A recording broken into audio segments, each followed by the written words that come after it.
What is the Statue of Liberty, Chapter 2? Bedloe's Island. Bartholdi set out for the United States in June of 1871. He was about to meet with important people in America that Laboulaye knew, rich men and politicians. They were the kind of people who could make big things happen, like a big statue.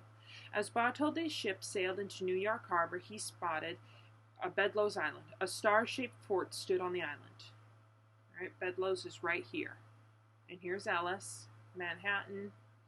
This was the perfect spot for his dream statue. Standing in the harbor, the biggest city in the U.S., it would be seen by millions of people. This location would be so much better than a smaller harbor, park, or city plaza. Bartholdi grew more and more excited. He hadn't even set foot on American soil, and he'd already found the right home for his statue. Right? And he met with Ulysses S. Grant.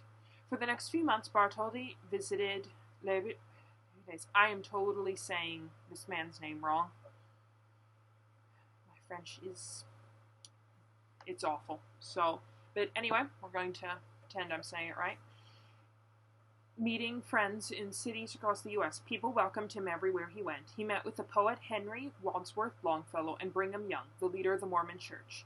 When he met President Ulysses S. Grant, Bartholdi asked if his statue could be built on Bedloe's Island, but nothing was decided for sure. Bartholdi told everyone about the statue. He was charming and a good salesman.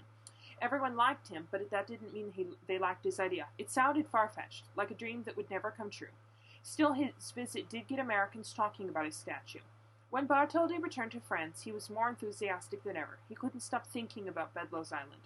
Before his trip, he'd made some sketches on how his statue might look.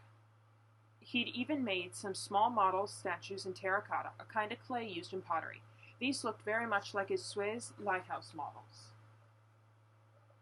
In fact, his plan was to make his new Liberty statue a lighthouse too. Perhaps he hoped that such a useful statue might appeal to the Americans. At first, he wasn't sure whether to light the crown or the torch, but now that he'd found the perfect place for his statue, it was time to finalize his design.